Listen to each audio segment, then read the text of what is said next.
Hi, and welcome everyone to today's lecture from Shauta Marsh of Big Car Collaborative out of Indianapolis on the Social Alchemy Project. My name is Audra Verna Lambert, and I serve as the curator with the New Harmony Gallery of Contemporary Art. This lecture, which took place on Sunday, September 9th, is a part of our 50th anniversary series of programs. We do have several other fall programs which are taking place in October and November 2025, including a closing weekend with a public block party with art activities, which is happening Friday, November 7th in the afternoon from 3 p.m. at the New Harmony Gallery of Contemporary Art, free and open to anyone. We also do have a 50th celebratory event happening on Saturday, November 8th.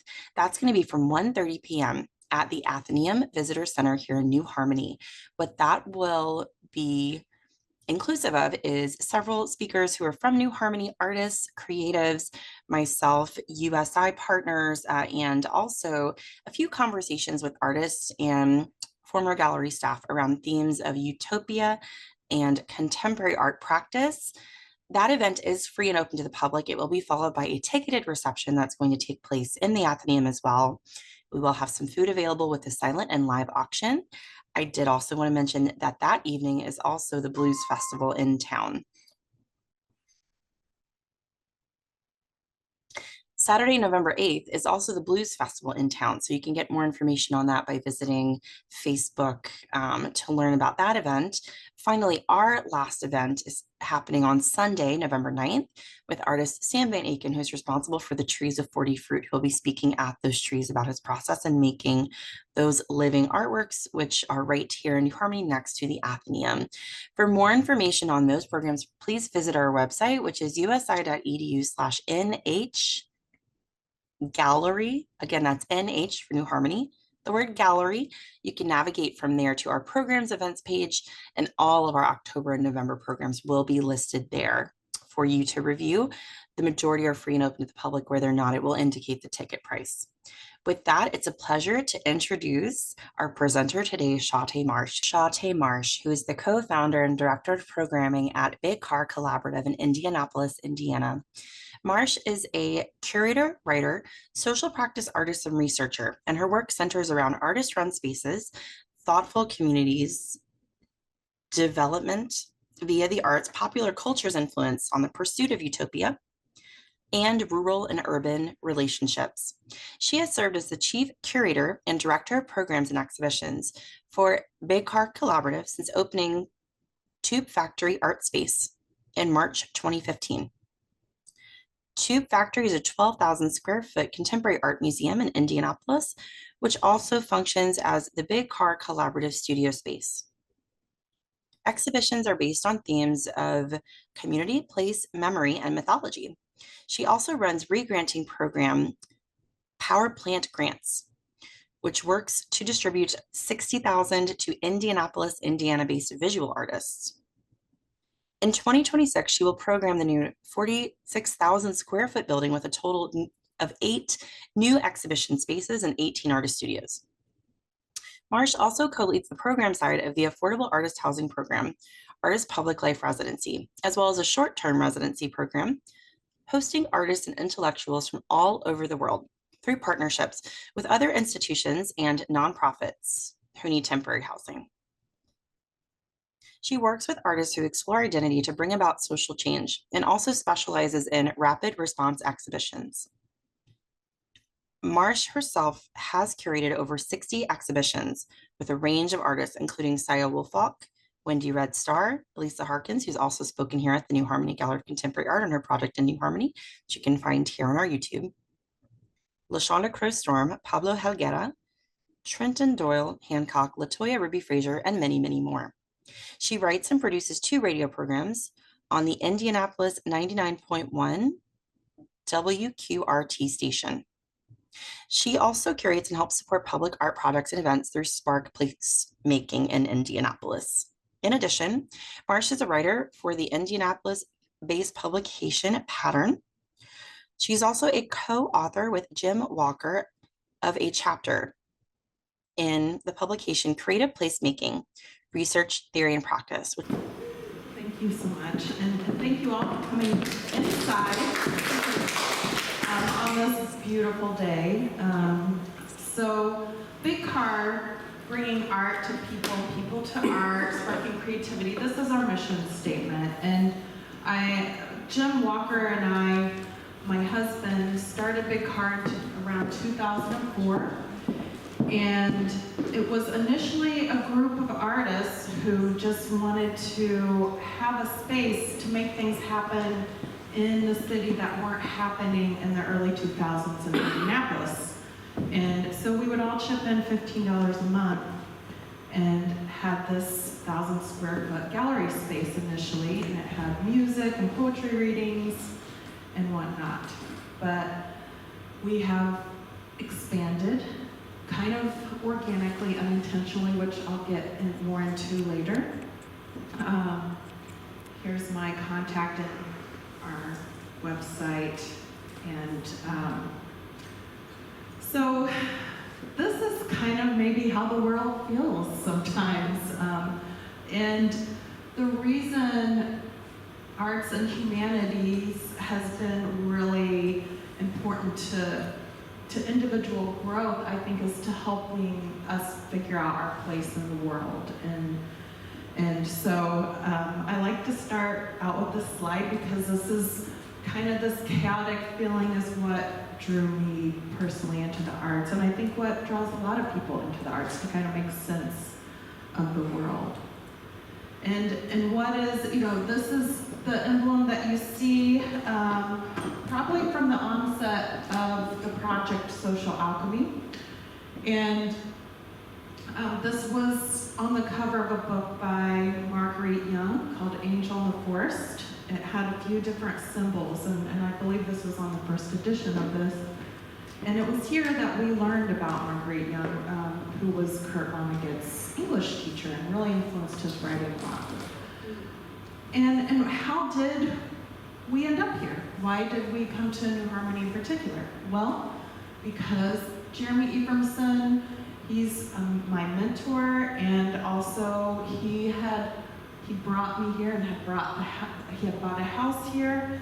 And New Harmony is really interesting because it has long attracted visionary people, like exceptionally visionary people, for probably going back as far as maybe even recorded history. So the town, I feel, attracted Jeremy, and he and Gary Holstein and I were talking, and a lot of people in Indianapolis didn't know about New Harmony. They weren't aware of what a cultural gem this town is and how important it is, not just to the state of Indiana, but really internationally. This town has ties all over the world and historically has set the stage, and then you have people continuing this work today who are living and working here. So it continues today to have attracted all of you who I have met in different capacities over the years, and I think are visionary people. So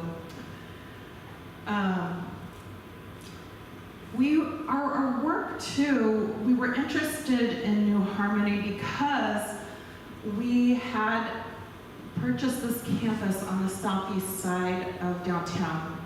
In part, it was donated to us. And 5-acre campus with buildings, and we went from basically not owning anything but a van to having all these properties. And over the years, we started looking at New Harmony, which is, I don't know of another place that has had 2 utopia attempts. Maybe there are other places in the world, but this location has attempted 2 utopia attempts. So we were looking at this, thinking about artist housing and community in this pursuit of utopia, and how do we make sense of the world, and how do artists make sense of the world. So we started, Jim and I and our team started coming here more and looking even down to the architecture. You look at how the houses were made by the harmonists, and then, Robert Owen, how did he use them? And then the time that I'm not real familiar with is like the early 1900s or so, like 1920s through 40s. But then how Jane herself had moved the properties to the locations because the river was moving and these buildings were in danger. So it was really interesting to us how she had preserved these buildings and where she placed them and why and what attracted her to it too. So this part of our research, we did end up going to economy. We went to all the original sites, and this is us exploring economy and talking to their museum director. The thing I love that I noticed about what made me fall in love with this place too is that, Jane had thought of things down to the color temperature of the lights at night. So when you walk around New Harmony at night, it's so quiet. Being in the city, maybe you're adjusted to it, but being in the city, it's very just soothing and quiet, and the lighting is beautiful. And then there's Jane. And I started reading about Jane and studying her and her interest in sacred art and theology, and started reading Paul Tillich's work, who I hope I'm saying his name right. I said it wrong for a few years, and then I'm like, am I saying it right? But yes. So, the park behind the inn, and all the sacred art pieces she created around the city, and then the programming, which I started looking at her programming. She was bringing in just amazing writers and artists and playwrights and people, and attracting people, getting people to move here, like artists that she loved to move here as well. So I just thought she was fascinating. I never did get to meet her, so but I am also really intrigued by her, and and her. Laura, thank you for letting me go to the Indian Mound Hill where she had her vision. So she was really operating in a way, moving through the world, I think guided by her feelings, but then backing it up with research and intellectuals. So it seemed to me like her projects were pulled by how she felt, and then she would back it up with research and with artists who were informed or scholars who were informed. So I really love that aspect of her work and how she was attracted to sacred art in particular. So, and one of the projects that I did to help raise awareness about New Harmony was writing different stories for Pattern Magazine. It has a distribution across the Midwest of around 50,000 copies, I believe. And then they have a pretty good online presence. So this article ran, and Marguerite Young, who I mentioned earlier, is the writer. I believe they were close in age, but not the same age. But Marguerite Young was a pretty famous author in her day, and like I said, she was Kurt Vonnegut's teacher, and she wrote this book called Angel in the Forest. And she had been on the cover of Life magazine. She was a very well-known writer in the 40s, 50s, and 60s in her own right. Her most famous book was My Darling Miss Mackintosh. So I was thinking about these two women, and not everybody liked Marguerite Young's portrayal of New Harmony. Some people did not like Angel in the Forest, but I found it, I didn't know about it. Actually, Jim found it when we were staying in the Sanders retreat. And that was how we learned about Marguerite Young. And he's like, what is this book about New Harmony? And I thought it was a good book. I enjoyed it.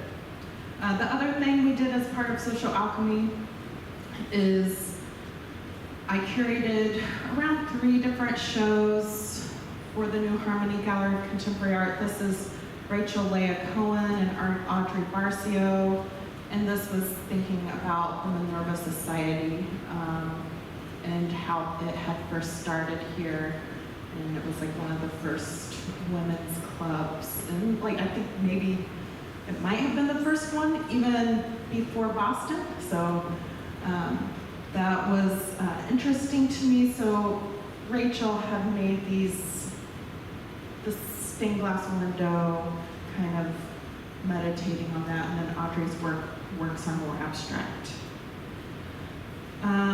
One thing we had also was, we received a grant both from Jeremy, from some family fund and from Indiana Humanities for this project, and this was the Social Alchemy Symposium.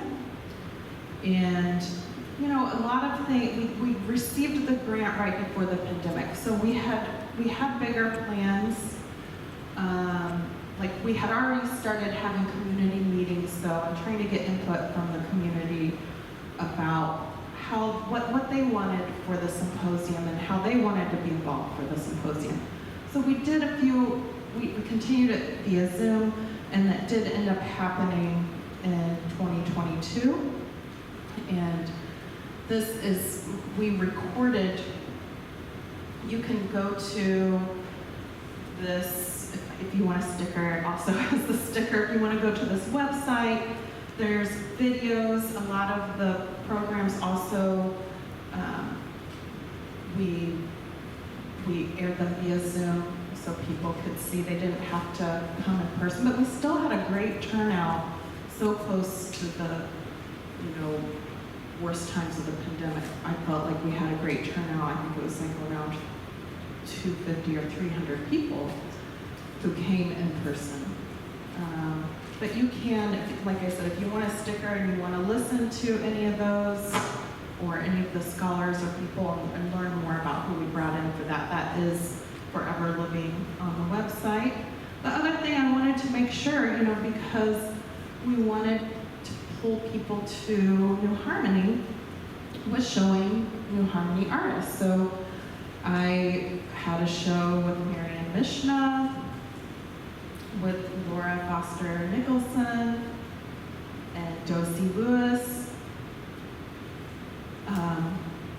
And then also, this is the River Monster, and it's actually based on the Ames Demetrios piece, the myth behind the healing palindrome. It's that river monster creature. Artist Jenny Olakainen created that, and we do these puppet shows on our little mobile museum that we take around. This was at Turkey Run.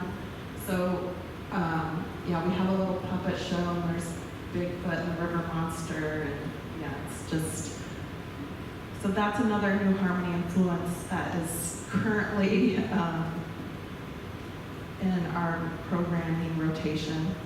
Here's more of the pattern. Here's another article, pattern about New Harmony. So, and then the other thing, when I was working here, I stayed at the Sanders Retreat, and then at the time, both Gary and Iris were like, there's mounds, and I started researching what is that, and then you get different scholars saying different things about the mounds.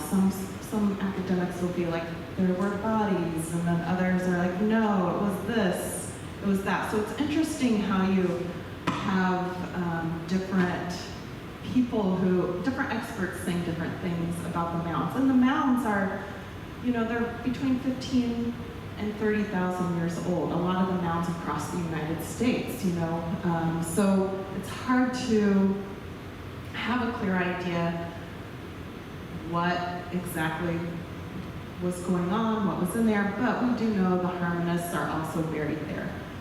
Whatever the mounds were used for, whether it be burial or storage or ceremonial, the harmonists are buried there. So I wanted to bring in an artist, Elisa Harkins, to to like address the use of land and like what does it mean to be, what is ownership of land?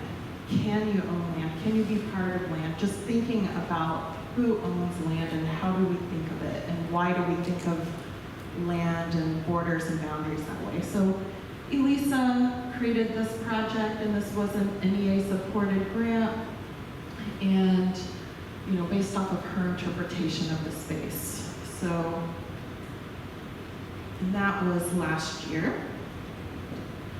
Then up next, this is coming up as part of the Social Alchemy Project. We have a show that Audra is curating for us at Tube Factory in the main gallery, and it is cost basis. And that opens February 6th and will run through March 18th.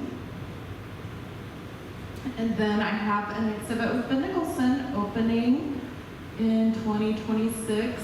We're figuring that out. With the new building, it's hard to schedule, get everything set, because things are in motion. Now I'm going to go a little bit into the history. This was Big Car in 2006. We made money also by selling beer and having dance parties. And, there's art in the background. Then we would have these collage parties. This is still in 2008. And we're in this part of town called Fountain Square. And at that point, the cultural trail wasn't there, and it was really a place that people didn't want to be in the early 2000s. The Nazis were marching on the square, so really the only places that artists could afford were these places to have studios. But they helped. I feel like artists did help pull in a new audience, a new interest in the neighborhood, which attracted the cultural trail, because a lot of galleries popped up in this building. Big Car was just one of them. There was galleries before we existed too.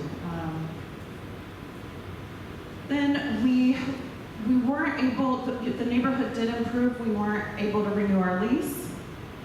So we moved out to a first-ring suburb of Indianapolis called Lafayette Square. Now it's called International Marketplace, but I still think of it. I'm stuck in my head with Lafayette Square. And we did a project with Harold Fletcher. He's a pretty well-known Portland-based social practice artist, and he had this idea. There was this Saraga market, and the employees were from all over the world. So he's like, hey, let's see if there's any of the employees that they want to share recipes and information about their home countries. So at the end of each aisle, he did get some of the employees who wanted to, of Saraga International Market, who wanted to present about their countries. This is an example of the Made for Each Other project that we would do in the neighborhood. So we had different neighborhood projects. This is Service Center. So as you can see, it was called Service Center because it was an old Sears tire shop. And this is what we ended up doing with it. It became a raised bed garden, and we painted it. Of course, we moved from having a white box gallery into having this. So there wasn't the same sort of gallery experience that we offered there. So we had to be more events focused, and we were really, there were also, this was not in a neighborhood. Fountain Square was in a neighborhood, so you had neighborhood people come. So we had to do events, and it was more of a destination-based sort of art space. Here it is before, here it is after we had done all this work. And then, again, a lot of times what happens with art spaces in Indianapolis is you spend time there and you draw people there, and then someone wants to rent it for market rate. So we weren't paying market rate for this space. We were paying for trash removal and the power and electricity, which actually was a lot. It was like a lot for this space, but it also was good practice for the future for us. You know, being responsible for power and electric bills. having all the space. I'm gonna jump over to Spark for a minute. This is our placemaking work. The first iteration of that is in 2015. And this is a partnership with the city of Indianapolis and downtown Indy. And this is like this map that we set out of the circle. And this is just, let's see if it will play. I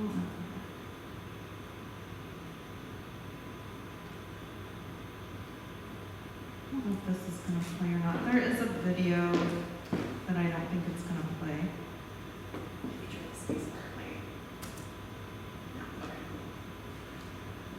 So anyway, Spark Monument Circle, you can kind of see up here, there's synthetic grass, and that's because kids love, a lot of landscape architects hate the synthetic grass, but little kids like to crawl, and there's a lot of children that come to this space. So it protects their feet, and it also protects people from falling on the uneven pavement. So we have a lot of seating, trying to get people to stay longer, talk to strangers, things like that. So that video, this is some of the activation. We have the world's largest collage party. And then there's like people, it was like the listening booth. And basically you weren't allowed to give advice in the listening booth. You could only listen to people. You could not give advice. And, people just started, using the space how they wanted, which was what we wanted for Monument Circle. So that started back up in 2023. So we have enlarged the footprint from 2015. There's public art projects. I don't know if this is gonna hit, no, that's not gonna work. Tactical urbanism. So a lot of times we look at ways that artists can help with things like traffic calming and getting people to slow down and not speed through this neighborhood. This is Garfield Park where we're located, and sometimes people will go 50 miles an hour, but there's kids and other people trying to cross the street. So this was influenced by Better Block, which provides a kit for different people who want to experiment and test out ideas for spaces. AstroTurf. Finally, the word came to me. I was trying to remember the word AstroTurf. So we had AstroTurf and planners, and all this was also to get people to slow down on Shelby Street when they come off the interstate, because Garfield Park is located right off the interstate. But anybody can get these kits and activate it. We did not come up with these concepts and ideas. I don't know if, okay, this is talking about our property that we have now, the 5-acre campus. And what happened to our neighborhood and why it was, the properties were abandoned. A lot of it had to do with the interstate coming through and dividing the neighborhood. As you can see here, this was the neighborhood before, and then they removed all the houses and divided the neighborhood in two, which led to property value decline, and then it just compiled into, when we purchased the houses, of the 20 houses on our street, 10 were boarded up, and no one was living there. So this is the building where Tube Factory currently is. This is when we first discovered it. And we were saying, hey, we'll fix it up. We'll pay the heating and cooling. And then George Seibert, who is an art philanthropist who built I believe it's the Richard Meyer Center there. The Indianapolis Art Center is Meyer, isn't it? Graves, Michael Graves, sorry. So George Seibert and a group of funders helped build the Michael Graves designed Indianapolis Art Center. And he looked us up and he's like, okay, I think, do you want this? Do you want these properties? I don't have use for them. I will sell it to you for what it costs me to sell it to you. So, there's it's hard to just give anything away for free without it costing you something when it comes to property. So this is Tube Factory now. We just had a first Friday this Friday. We're open every first Friday till 10 p.m. And we just opened a new show with guest curator Yashi Davlos. And this is also one thing that's important to us is reuse of buildings. You know, this initially was built as the Weber Milk Company, and you can see the outline of what it was originally built throughout the campus. I don't know if this is going to show. Oh, maybe.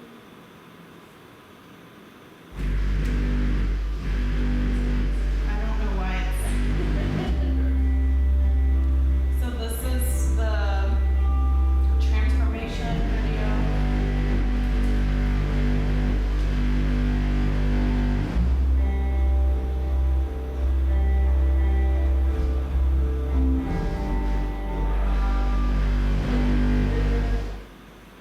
I don't know how to turn off music. Sorry. Let me see. There we go.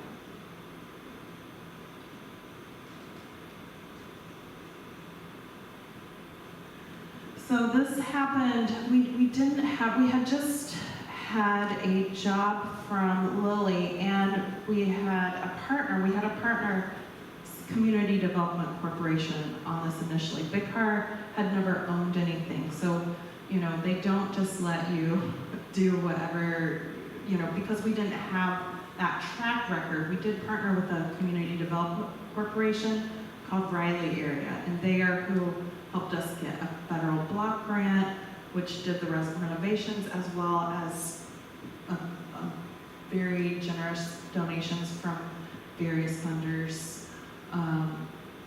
So that is how this first building happened.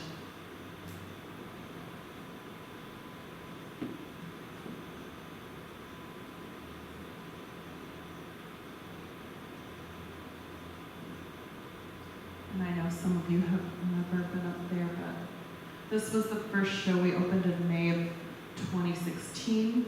So we still had a few events when it was still a mess. There's no lead paint, by the way.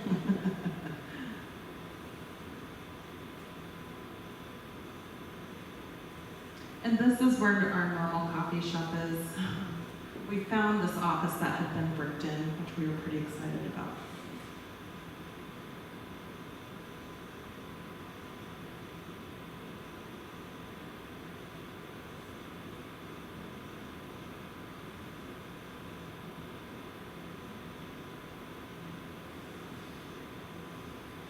So we opened this building in 2016, and we start having a lot of events as well.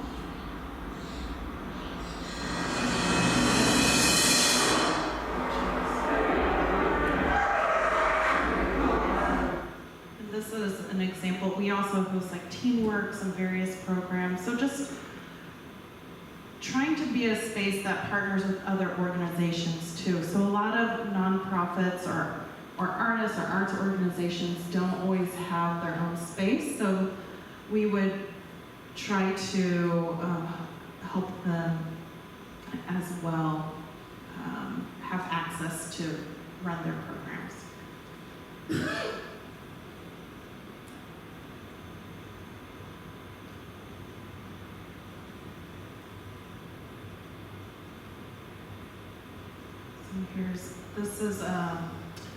We have field trips. We have lots of field trips with children coming to the campus, and I talk to them about exhibits and the artists, and we have chickens, and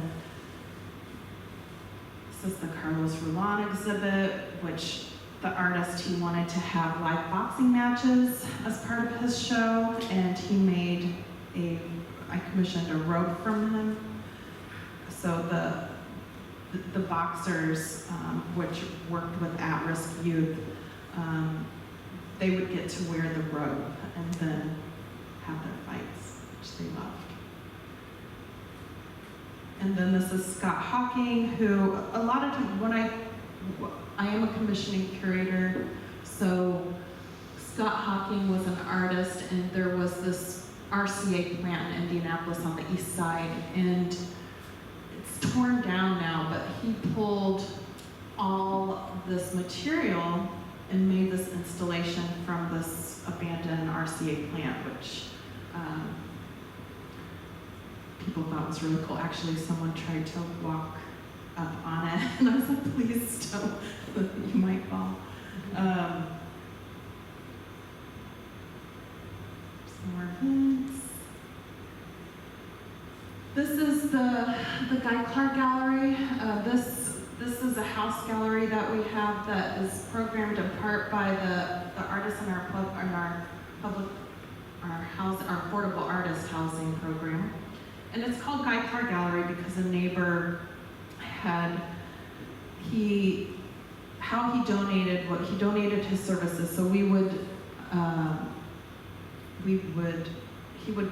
buy the materials and he did the work and totally fixed up this house. We also have movie screenings. This is the building down here that we're going to talk about here in a minute.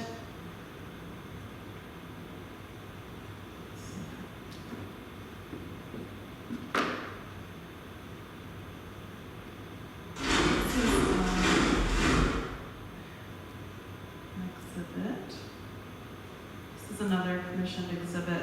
Yvette Mayorga, she's based in Chicago, but she has just really risen in popularity and was just in, trying to turn down.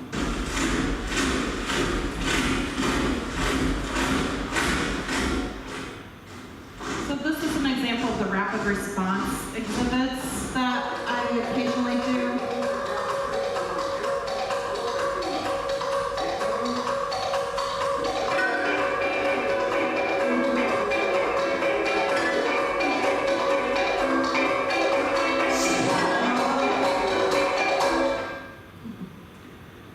So she initially did make these pieces out of icing at first, and then a little kid ate one of her pieces at an art show, so she then started making them out of plaster of Paris material, and she uses like a cake icing thing.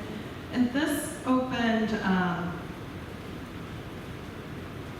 so she is also providing, her father had been deported when she was 13, like right around her birthday. So this exhibit is really, it really attracts and draws people in, and then they see what it's about. So it's, those are the experiences that I think help people consider what it's like for someone different than them. And that's where I think art can come in and be a connector to help people understand each other, what they're going through.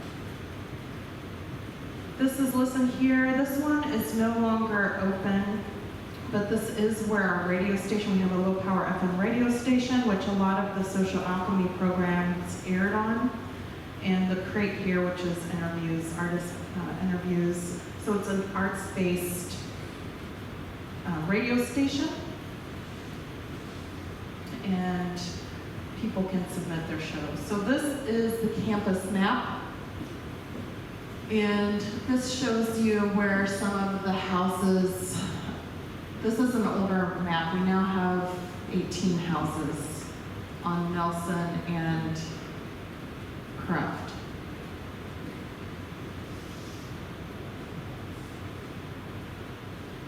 This is one of the artist houses we purchased and then renovated.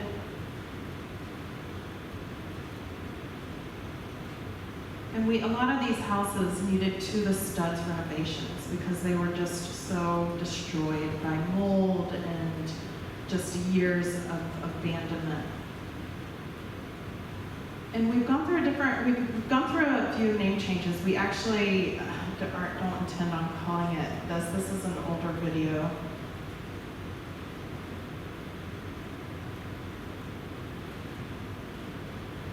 So this is today, almost. These now, we now have real windows in the boarded up spaces.